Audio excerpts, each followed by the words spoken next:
Good evening and welcome to the City Council meeting for the City of Lenoir for Tuesday, August 1st, 2023. We did change months, didn't we? August the 1st. April a long time ago. That's right, April was way back. And we welcome you here this evening to be with us. In just a minute, we'll be rising for our moment of silence and our Pledge of Allegiance.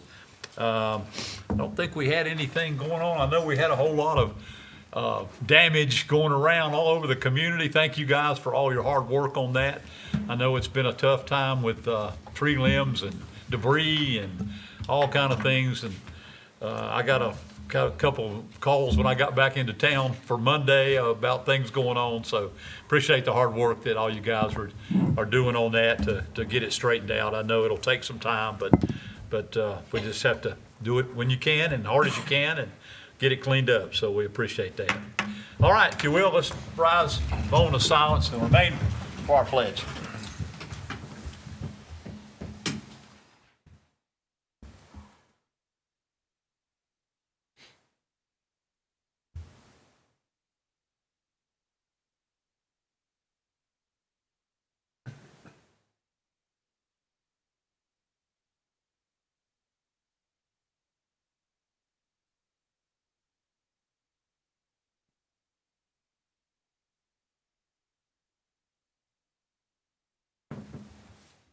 Thank you. We salute the flag. I pledge allegiance to the flag of the United States of America and to the republic for which it stands, one nation, under God, indivisible, with liberty and justice for all. Thank you. Our first order of business is we have a resolution to present. Is it Kim Case? And I know she's going to be talking to us about the support of the My Future NC attainment goal. And I'll present this and then I'll let you talk about it and tell us about it. Welcome, glad to have you. Thank you. She's famous because she's the mother of Kyle Case, who used to be with us here at the city, now with the state. And of course, he's famous for you. That's the way it really did. We help each other. We help each other. We're glad to have you. Whereas My Future NC is a statewide nonprofit organization focused on educational attainment and is a result of a cross-sector collaboration between North Carolina leaders in education, business, and government. And whereas North Carolina has the goal that 2 million North Carolinians will have a high-quality credential or post-secondary degree by the year 2030. And whereas Lenoir City Council is committed to ensuring that 51% of individuals ages 25 through 44 have a post-secondary degree or credential by 2030.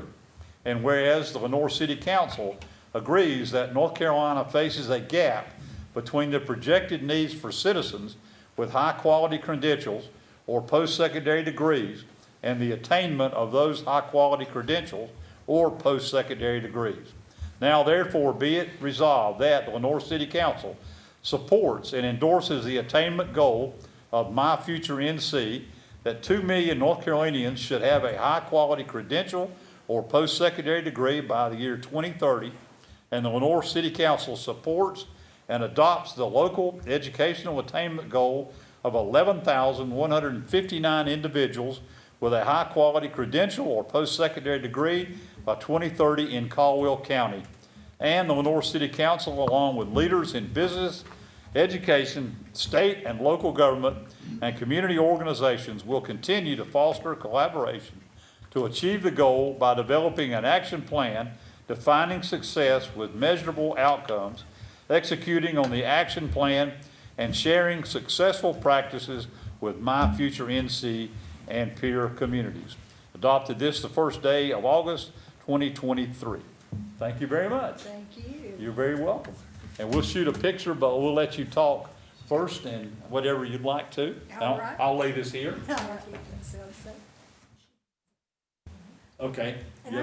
I do have a PowerPoint, or Okay. I can just talk briefly, whichever you prefer. How long is the PowerPoint? About 10 minutes. Look like the agenda's packed. So. Well, if you want to do, I'll let you decide which way you want to do that. Is this something you? I'll flip through it, just a few slides, and I can skip some. That way you'll see, the council will see the Okay, same. that'd be Yep. great. We'd love for it. All right, and are you changing slides or am I? I am, all right. All right, well, thank you all, first of all, for adopting the resolution and agreeing to join this community effort with our 2 million by 2030 goal. Our organization, there we go, was formed as a statewide nonprofit in 2019 out of a bipartisan House legislation, House Bill 664. And at that time, we agreed that we needed a state educational attainment goal. And what that goal means is that we'll have 2 million 25 to 44-year-olds with post-secondary degrees or credentials that lead to family-sustaining wages. And family-sustaining wages for us is set at 300 times the poverty level. So for an individual, that's about $17 an hour with no dependents. For a single parent with 3 children, that would be about $52 an hour. Now, we know that those kind of wages don't exist in most industries, but we do believe that educational attainment is a way to economic prosperity for everyone, and our organization seeks to reach every member of our community and engage them in the workforce. Whoops. Yep, got it. Keyboard. He stood up and I changed. All right. Stood up and it worked. It worked, yeah. I just tried another piece of technology. All right, so our leadership is governed by a cross-sector board of state leadership from Department of Education, our institutions of higher learning, business, industry, philanthropists, and legislators. So we are committed to cross-sector partnerships, and that's part of our ask tonight with the resolution, is that you join and lead as our government officials across county efforts. All right, you may know the good news is that 2 years in a row we were named North Carolina #1 in business by CNBC. And therefore we need a qualified workforce. However, there are some challenges. 362,170 job openings as of November 2022. And also we have citizens 35 to 44-year-olds who are not earning a family-sustaining wage, and cost is a barrier for students in higher ed. Most of the jobs of the future are going to require post-secondary degrees or credentialing, and credentialing does mean those short-term degrees. That's very important for our community college involvement. We also have a challenge of a leaky pipeline. For every 100 students that begin 9th grade, we only have about 28, and for us in North Carolina, or in Caldwell County, it's 29, that finish with a post-secondary degree or credential in 6 years. So that means at age 24, age 25, when hopefully they're ready to enter the job market, they're not quite there with educational attainment, and that's what our goal is based around. All right. Right now, partly because of the pandemic and just because we have a shortage of people, we're about 31,000 below where we need to be at this time. And so we're asking that every county kind of up its efforts to join partnerships for local educational attainment goals. And the question is, what can we do together that we cannot do alone? All right. We work in 3 ways, and then I'll slide through these next few slides and come back at a later time or even with committees to talk about some of the other pieces that we do. I serve as a Northwest Regional Impact Manager, which means I serve the 12 counties within our Prosperity Zone to accelerate action. So I work with those cross-sector partners, and I call them the essential partners, our government leaders, our education leaders at the community college, higher education institutes. For us, that's App State. And also in our municipalities. I'm proud to say that all our municipalities by September 11th will have endorsed this resolution and joined a local plan. And our business and industry leaders, Chamber of Commerce and EDAC currently, but I'm also working with regional partners and businesses that have educational-minded efforts to reach regionally. We monitor and report progress, and we also work for policy solutions. And coming up shortly, I'll have a visit from one of our policy advocates to come and talk to us locally about what are our challenges here and what can we do as a state-led organization that's locally owned and driven to get where we need to go. All right, we do a county attainment profiles. You may have seen those, lots of data there for each county, and we're breaking those down by subregions shortly. They cover 4 transition areas, and I call it cradle to career because it starts with measures from pre-K enrollment, and it moves all the way through labor market alignment, post-secondary degrees, and credentials. The labor market alignment piece for me is especially interesting because that's how we take education and what we do with our standards, where I came from in the school system, and line it up with workforce and good lives for everyone. All right, those are our performance indicators. We also identify opportunities for growth. Those that you see here are state opportunities for growth based on our data and indicators. In Caldwell County, we have 3 opportunity youth, which are 16 to 24-year-olds who are neither employed nor enrolled. So they're just there, but they're not working toward that educational attainment or workforce, math performance, and then adult learners. And we have some great initiatives going on already to reach those. We've got to boost what we're doing, though. Remember that I work in the Northwest Prosperity Zone, so this is a snapshot of what's happening across our Prosperity Zone. If you'll notice, our numbers for Opportunity Youth are at 16.2%. That was based out of the American Community Survey data. Okay. Adult learners, we have 7 counties that are involved in specific programs to reach adult learners across our region. And adult learners would be those adults who have started a college of some sort but didn't finish. So trying to re-engage those. Dr. Porch and our community college doing some great work. Wilkes Community College and Catawba Valley are the 3 community colleges engaged in that specific NC Reconnect with our partners, John M. Belk Foundation and the Belk Center at NC State. All right, I've shown you this, but we also are looking for credentialing that will lead to those high-quality degrees and working with business leaders to identify those in a credentials collaborative. There's about 150 credentials that have been identified to this point, but there's ways to add more to that. So as you are business leaders in our community and those degrees and credentials are out there and need to be added to this list, there's ways to do that. We look specifically at the essential credentials and career credentials. Foundational credentials are those that skills you'd see through CTE at an early level, 9th, 10th, even middle school levels. Essential and career credentials are those credentials that lead to specific skills and wages, higher producing wages. All right, FAFSA matters to us as well, and we do some work in that area. Remember that I said that 2 out of 3 students said that finances were a barrier to enrollment. FAFSA is a means to finances. That red line, where North Carolina leaves over $100 million in federal unclaimed dollars on the table each year due to lack of FAFSA participation. Yeah, that one makes you go, ooh, my. And the other piece of information there that's important is that students who complete a FAFSA are more likely to attend college compared to only 49% of students who do not. So getting over that FAFSA hurdle gives you some idea that they're going to be able to get there and persist. All right. We have been measuring educational attainment since 2018. And in the past 3 years, we have 4 counties in our Northwest Prosperity Zone that have increased above 5%. Caldwell is at about 2% increase, but our population decline may be a piece of that.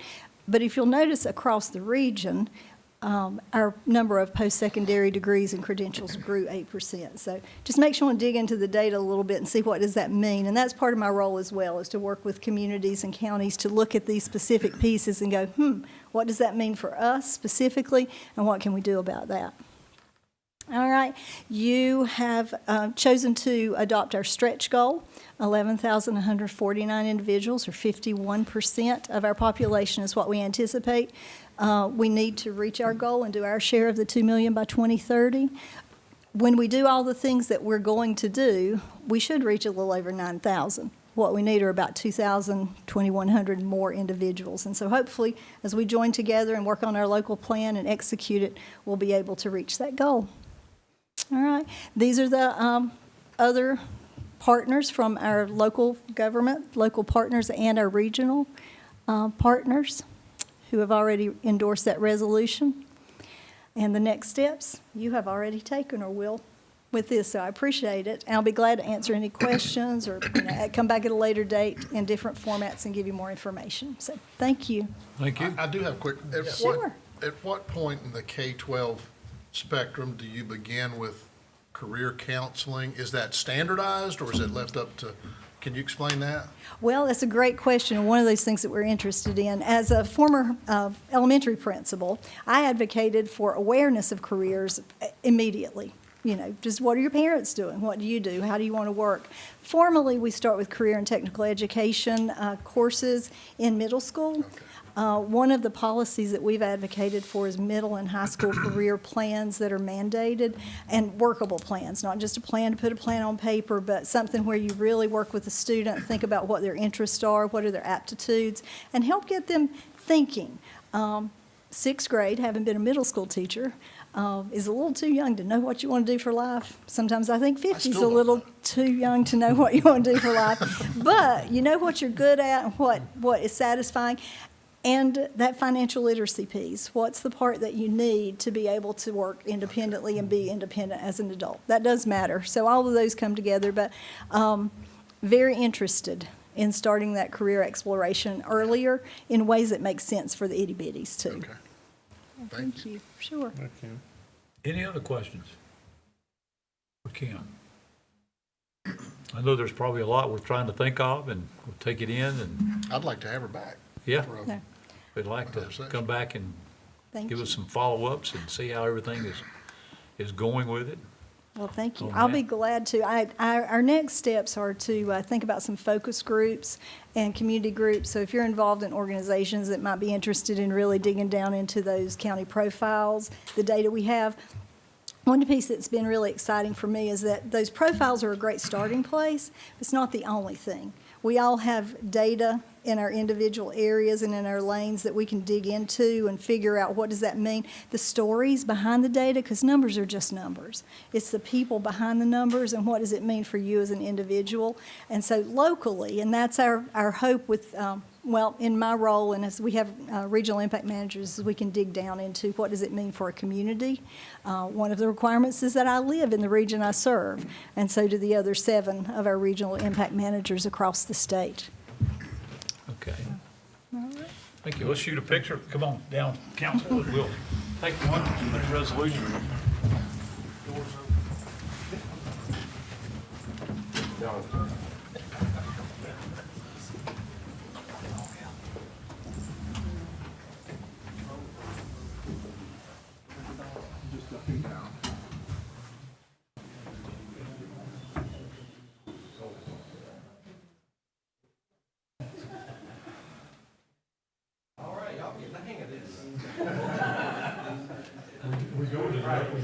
Want to do 2 without the flash? Smile. 1, 2, 3. And we'll do 2 with a flash.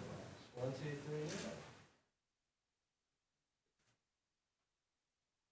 3. Everybody, here you go. Thank you. Yeah.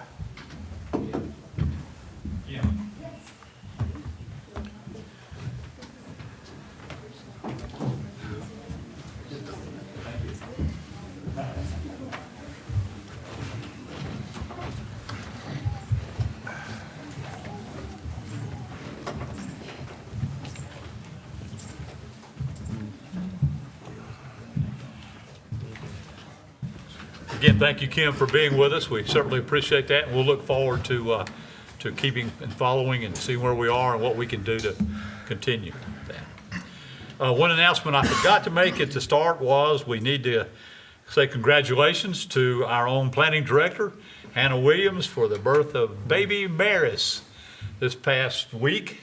And if anybody heard her, they doing great? I hope so. That's good. Ed Evans is filling in, and he's back.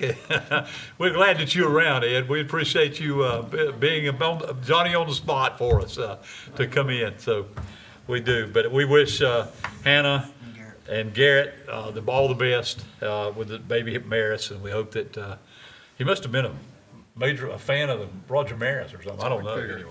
We'll see. But beautiful name. So we wish them all the best on that. All right, we'll move on then to we don't have any matters for schedule for public hearing this evening, so we'll move to our consent agenda items consisting of minutes. This is minutes of the special called meeting of the Joint City Council and Caldwell County Commission meeting on Tuesday, July the 11th, 2023 to discuss economic development. Note, the meeting was called to order with introductions of those in attendance and a closed session followed to discuss economic development, but no action was taken. Item B are the minutes of the city council meeting of Tuesday, July the 18th. Item C is a resolution in the support of My Future NC, which we heard and just talked about a few minutes ago. Item D is the FY 2022 tax settlement report, FY 2023 tax receipt charge, and this is in accordance with North Carolina General Statutes 105-321 and 352. This is a request for the FY 2022 tax collector settlement report and the FY 2023 receipt charge be authenticated by the city council as submitted. So I submit the consent agenda items to the council for any discussion and/or motion.